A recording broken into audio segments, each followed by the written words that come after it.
Hi everyone, so in today's video, I will be doing a reading wrap up for both months, June and July. I read a total of 10 books for both months combined, and I'm gonna give you guys the usual things, the ratings, my opinions, the synopsis, and all those things. So yeah, I think we're gonna get started. So starting off with the first book, I read Caravel by Stephanie Garber. This is a fantasy book, and I've actually talked about this book on one of my vlogs, and I give you guys the ratings and all those things, so I'm not gonna get into this too much, but it has romance in it, and the main characters, there's literally no synopsis in the back, so I don't know who the characters are. I forgot. Oh, the girl main character is Scarlett and the guy is Julian, and both of them basically starts off as enemies, I think. I don't remember, but that's what happened. And I pretty much enjoyed this book. I would rate it 3 out of 5 stars though, because there isn't just anything that special, and I feel like it could have been more engaging, but it's not. It's also still the first book in a series though, so it's probably just still an introduction. It has a lot of magical talks and all those things where Scarlett has to go through all of these adventures and solve many mysteries. And I overall really enjoyed this book because it's very easy to understand, but I just feel like the plot could have been better. So then the second book I finished in June is Twisted Hate by Anna Huang. I really love this book. I would rate it 4.5 out of 5 or something around that. I originally rated it 5 out of 5, and then I got to thinking, and then I realized that I don't think it's 5 out of 5, so I changed my rating. So this book talks about Jules and Josh. So both of them are basically enemies. They don't like each other. They would have these constant fights and banters, which I really enjoyed reading because it's so much fun, and you can see the tension and the chemistry they have. And it's a very thick book, but I feel like you won't feel it at all because it's that entertaining and it's very easy to go through as well. This is also actually the third book from the Twisted series, and I haven't read the fourth book yet. I read the first 3 books, and I overall really love the whole series. I just really need to start Twisted Lies, which I'm very excited for, but I finished this and I'm very glad that I actually read this book. Then I also finished a book that has been on my TBR for the longest time ever. The Scorch Trials by James Dashner.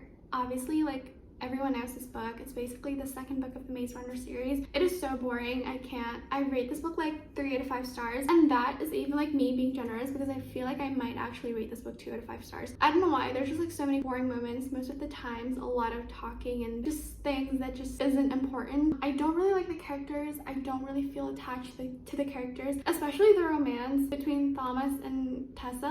What kind of romance story is that? Because I swear they have no connection at all.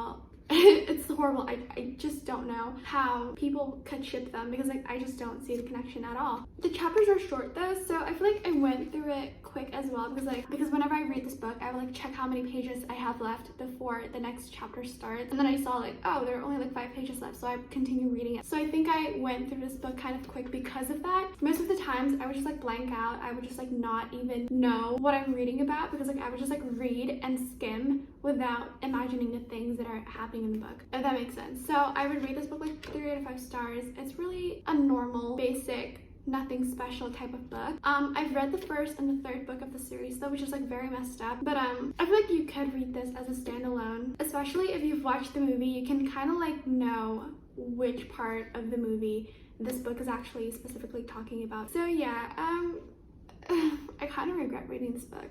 I should have DNF'd it. It's horrible. Then for the only self-help book I read is Atomic Habits by James Clear, and I rate this book 4 out of 5 stars. I actually did learn a lot of things, and I annotated parts that I think is important. I just haven't really note down anything on my journal, which I really need to. So I really need to look back through these and the highlights and start writing things down on my notes or whatever.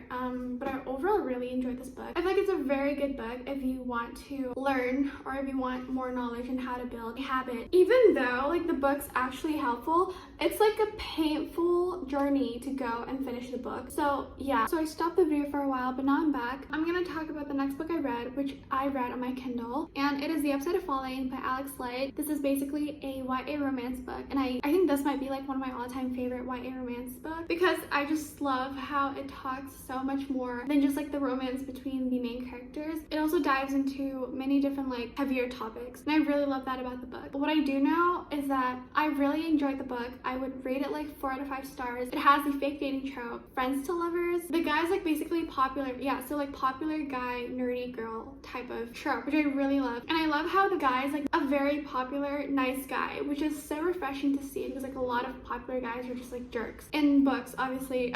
So the guy, I think he plays sports. I forgot his name. Brandon, or Bradley.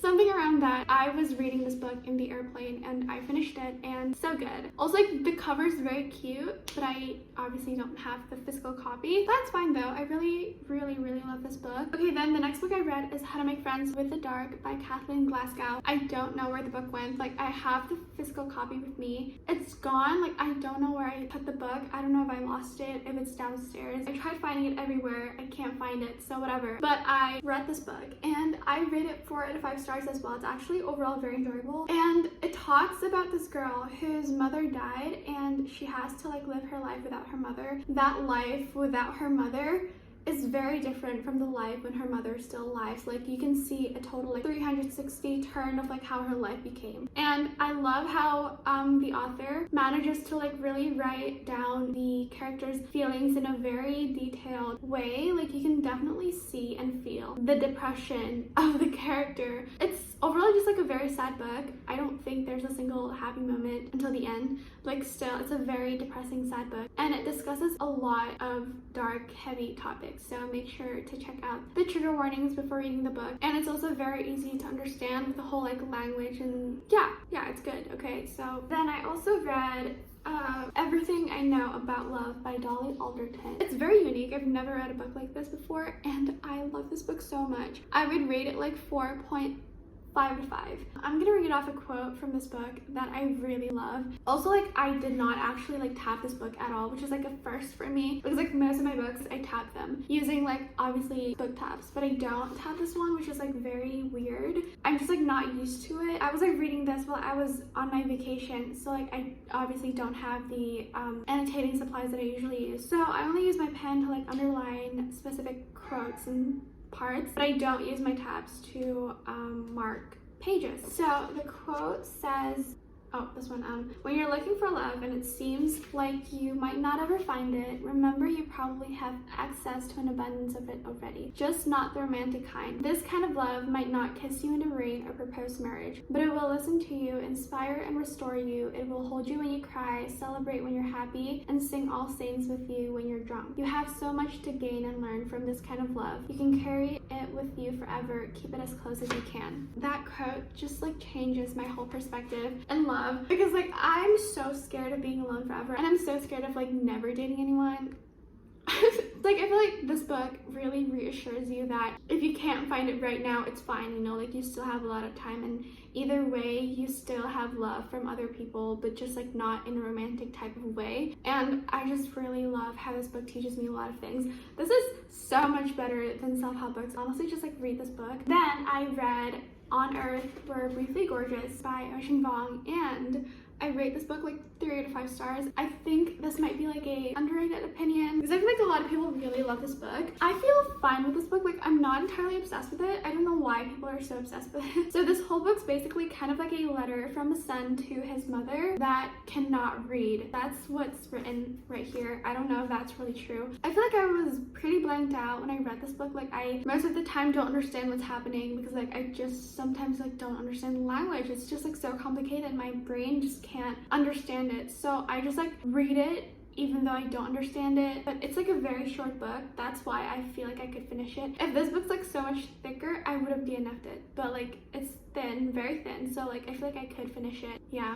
The last few 20 pages is so good. I found so many amazing quotes and I just like, it's very emotional, but like from the beginning to the middle, it's just like, I don't know, I just don't like it. So yeah, I don't know how to feel about this book, but I feel like a lot of people enjoyed it, so it's probably just me. The cover is very cute though. Then I also read, I think this is the last book I read, and the last book I read in July is Long Way Down by Kristen Becker-Ritchie. Oh my goodness! I finally finished that book and I'm so happy. Not happy actually, because I have like one last book from the Addicted / Calloway Sisters series before I finish the whole 10-book series, which I'm very not excited because I don't know what I'll do with my life after finishing that series. So I'm probably gonna like keep it on hold. I'm not gonna like immediately read Some Kind of Perfect. I'm probably gonna wait like a month or something before I start that book even. It's a very thick book. It's like an epilogue for like every single one of the characters from the series. Not every single one of the characters, every single one of the main characters, which are basically 6 people. Long Way Down in specific talks about Daisy and Rake, and they are basically the wild, crazy, adventurous couple in the group, which I really love. I love them so much, and they're just like my comfort characters. The whole book is very thick. I think it's one of the thickest books in the whole series. Probably like 800 pages. Like a dictionary. When I read it through my Kindle, I would rate the book like 4 out of 5 stars. I really love how the book really gives like a very happy closure to Daisy and Rake's story. It's just like so emotional, and I did cry to a few scenes, probably at the start, and it's just so good. Yeah, I love it so much. So I think those are all the books I read in June and July.